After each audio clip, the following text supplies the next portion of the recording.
السلام علیکم ورحمۃ اللہ وبرکاتہ۔ ناظرین، آج ہم عمرہ کرنے کا طریقہ آپ کو سمجھانے جا رہے ہیں۔ عمرہ بہت ہی آسان ہے۔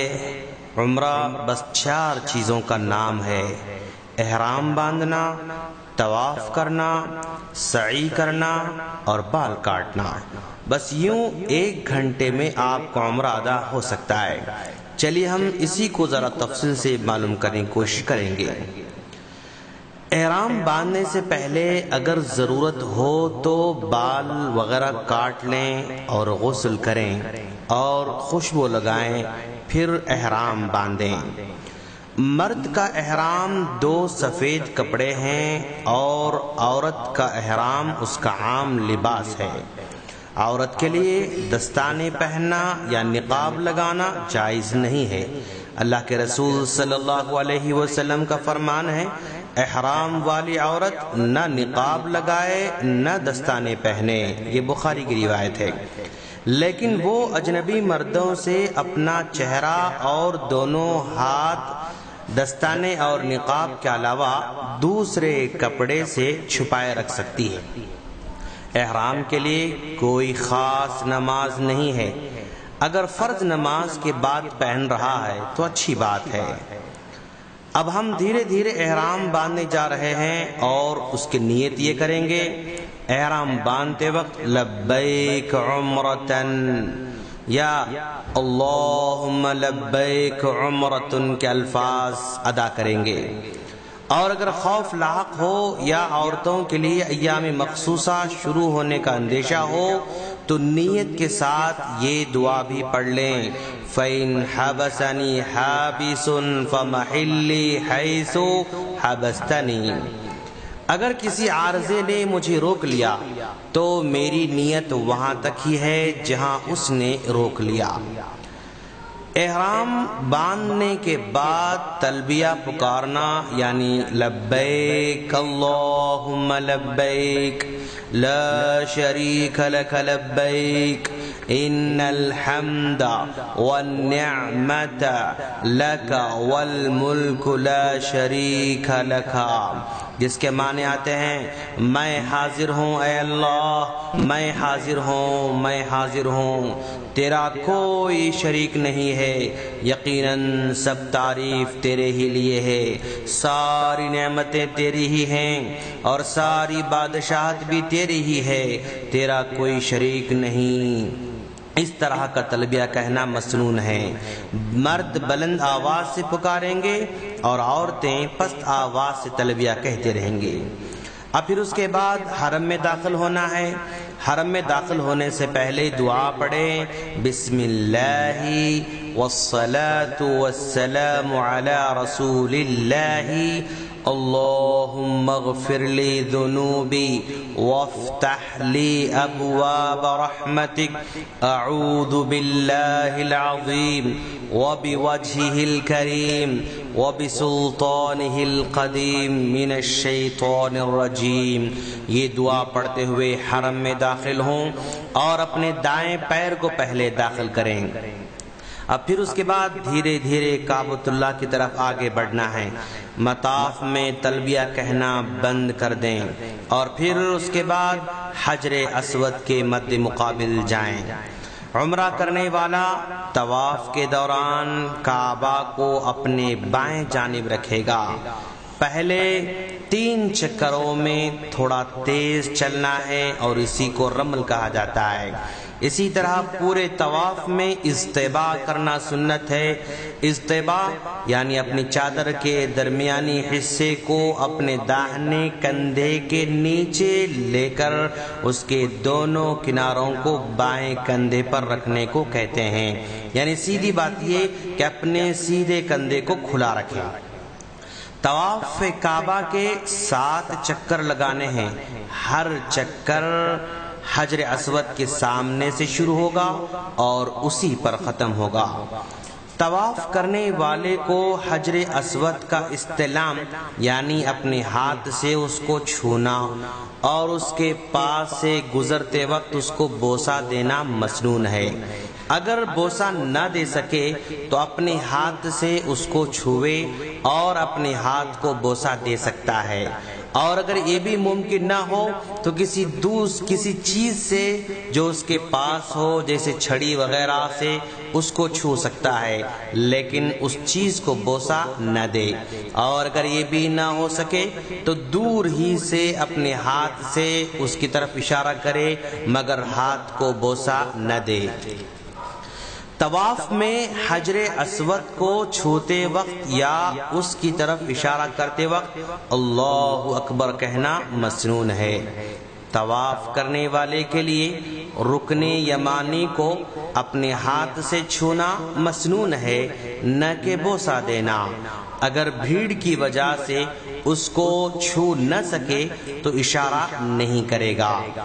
حجر اسود اور رکن یمانی کے درمیان ربنا آتنا فی الدنیا حسنۃ وفی الآخرۃ حسنۃ وقنا عذاب النار، یہ پڑھنا مستحب ہے۔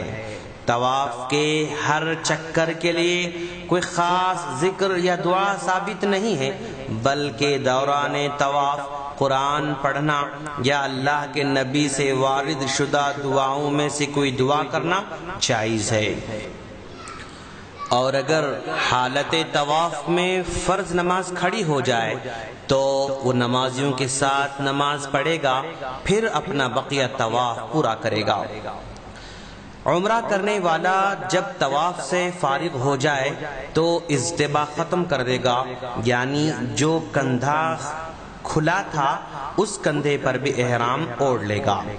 اب طواف سے فارغ ہونے کے بعد مقام ابراہیم کے پاس جانا ہے۔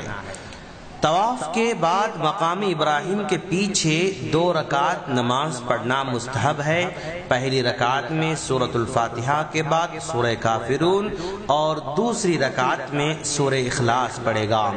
مقام ابراہیم کے پاس نماز کے لیے جاتے ہوئے اللہ کا فرمان واتخذوا من مقام ابراہیم مصلی، یہ پڑھنا مسنون ہے۔ اگر بھیڑ کی وجہ سے مقام ابراہیم کے پیچھے 2 رکعت پڑھنا ممکن نہ ہو تو مسجد کے کسی بھی دوسرے حصے میں پڑھ لے سکتا ہے۔ 2 رکعت نماز سے فراغت کے بعد آب زمزم پینا مستحب ہے۔ اب پھر اس کے بعد سعی کا مرحلہ شروع ہونے جا رہا ہے۔ سعی صفا اور مروہ کے درمیان 7 چکر لگانے کا نام ہے۔ صفا سے شروع کرے گا اور مروہ پر ختم کرے گا۔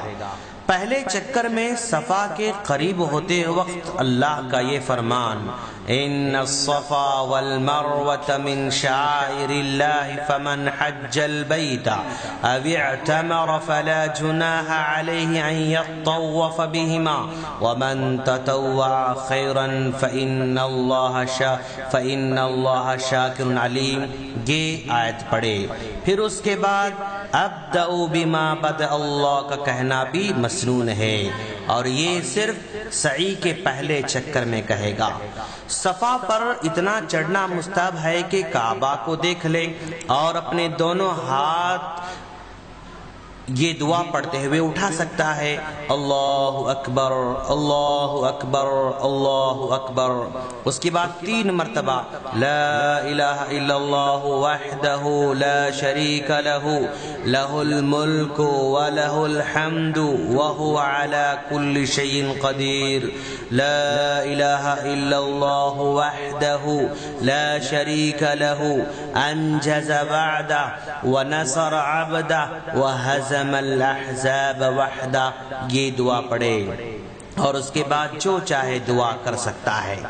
سعی کرنے والا جب 2 سبز نشانوں کے درمیان سے گزرے تو اس شرط کے ساتھ تیزی سے چلے کہ دوسروں کو تکلیف نہ ہو، باقی سعی کی جگہ عام چال چلے۔ جب مروہ پر جائے تو بھی یہی دعا پڑھے جو یہ دعا پڑھنے کے بعد اپنی جو چاہے دعا کر سکتا ہے۔ سعی کے دوران اس کا احرام اس کے دونوں کندھوں پر ہی رہے گا۔ اگر دوران سعی نماز کھڑی ہو جائے تو پہلے نماز پڑھ لے، پھر اپنی بقیہ سعی مکمل کر لے۔ سعی میں کوئی خاص دعا یا ذکر نہیں ہے، بلکہ جو چاہے دعا کر سکتا ہے۔ سعی کے لیے اگرچہ وضو شرط نہیں ہے، لیکن باوضو ہونا افضل ہے۔ اب اس کے بعد بال کاٹنے کا مرحلہ آنے جا رہا ہے۔ مرد کے بال منڈوانا یا چھوٹے کروانا عمرہ کی واجبات میں سے ہے۔ بالوں کو کاٹنا ان کو چھوٹا کروانے سے افضل ہے۔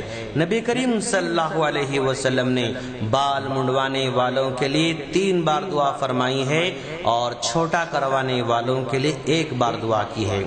سر کے تمام جانب سے پورے طور پر بال چھوٹا کرنا ضروری ہے۔ ایک طرف کے چھوٹے کرانا جبکہ دوسری طرف کے چھوڑ دینا یہ کافی نہیں ہے۔ عورت اپنے سر کے بال چھوٹے کروائے گی اور وہ اس طرح کہ اپنے بالوں کی ہر چوٹی سے انگلی کے سرے کے برابر کاٹ لے گی۔ بال منڈوا لینے یا چھوٹا کروا لینے کے بعد عمرہ کرنے والا اپنے احرام سے حلال ہو جائے گا اور اس سے اس کا عمرہ پورا ہو جائے گا۔ ہم اللہ سے دعا کرتے ہیں کہ باری تعالیٰ جو بھی عمرہ کرنے جا رہے ہیں ان کو سنت کے مطابق عمرہ کرنے کی توفیق عطا فرما، آمین۔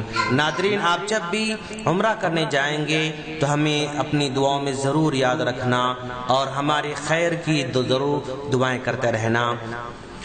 اگر آپ کو ہماری آڈیوز ویڈیوز ڈائریکٹ چاہیے تو ہمارے اس نمبر پر ریکویسٹ بھیجیں 009193913831۔ السلام علیکم ورحمۃ اللہ۔